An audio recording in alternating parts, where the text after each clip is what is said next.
Welcome to this explainer. Today, we're diving into a really wild era of explosive American economic and technological growth that, quite frankly, hit a deeply shocking reality.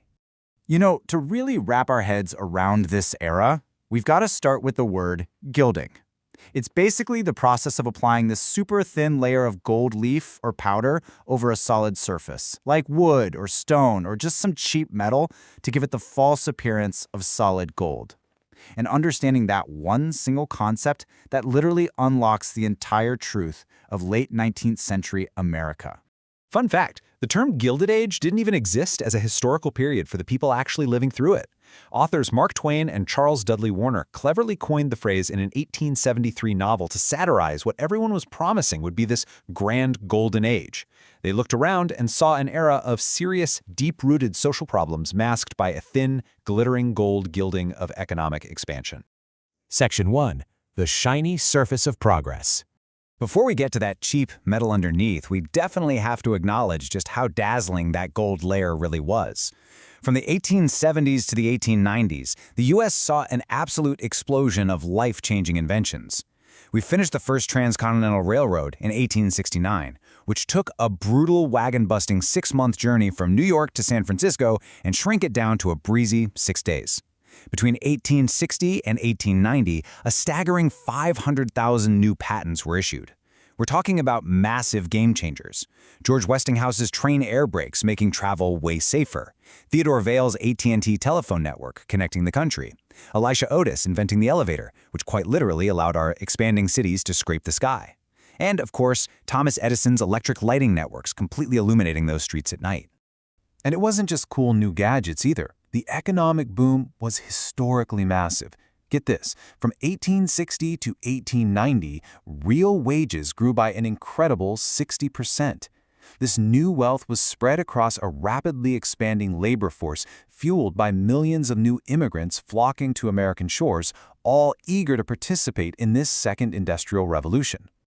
To put the macro effect of that boom into perspective, just look at per capita incomes by the time we hit 1914.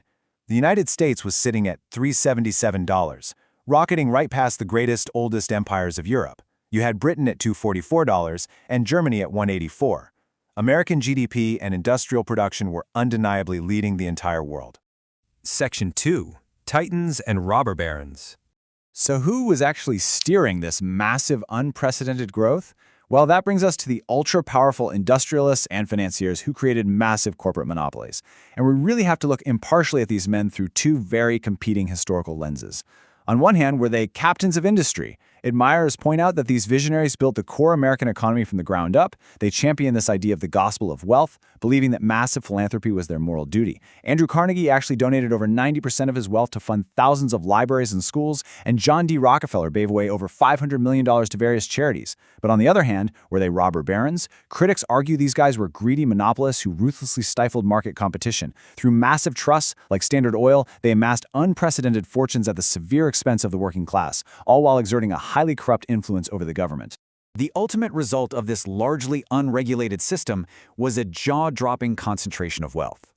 By the late 19th century, the top 1% owned 51% of the property in the nation. Think about that for a second. Over half of the entire country's property was in the hands of a tiny elite fraction of the population. Section 3. The rot beneath the gold. All right, now we're going to violently peel back that glittering gold leaf, and what we find underneath is shocking human suffering and severe environmental decay. Despite the booming national GDP and all those towering new skyscrapers we just talked about, the bottom 40% of Americans possessed absolutely no wealth at all, $0. Just imagine grinding away for roughly 60 hours a week, only to earn under $800 a year, entirely mired in conditions that labor leaders back then routinely condemned as wage slavery. To really show you the severe human cost of this era, just consider this number, 48. An average white 10-year-old boy in 1880 could only expect to live to the age of 48. That is a lifespan actually shorter than his Revolutionary War ancestors a full century prior. Infant mortality was so incredibly high that a person who survived to age 20 had more years left to live, on average, than a newborn baby did. Absolutely heartbreaking. So why was this happening? Well, to survive, working-class families had to cram into overcrowded, unsanitary city tenements like New York's infamous Five Points and Hell's Kitchen. The death rates in these big city slums vastly exceeded those out in the countryside.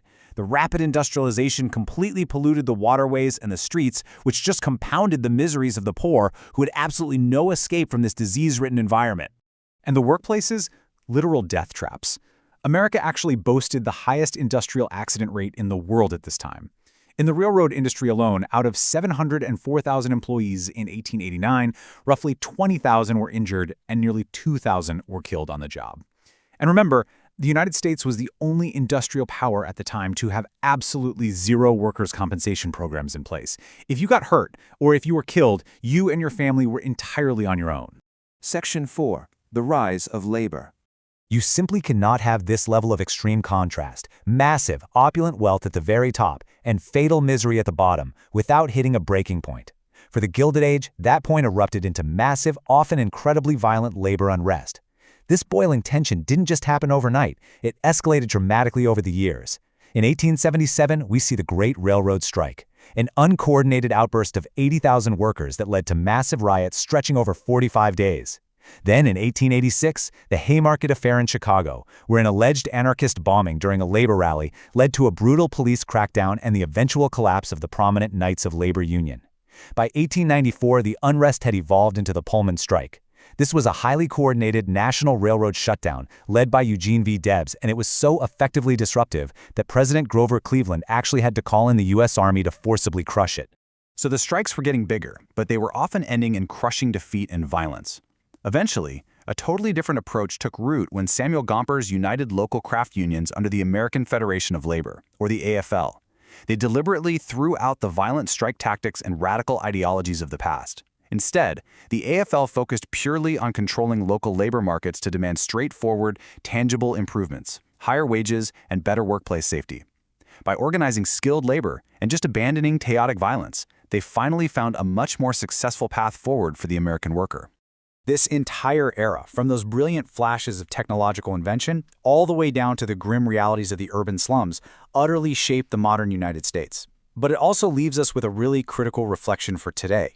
When we look at our own current rapid technological leaps, right alongside immense wealth gaps, corporate consolidation, and rapidly shifting labor markets, we have to ask ourselves, are we living in a second Gilded Age? Are we just putting a fresh coat of gold over those exact same cracks? Thank you for joining me for this explainer, and I will leave you to ponder that thought.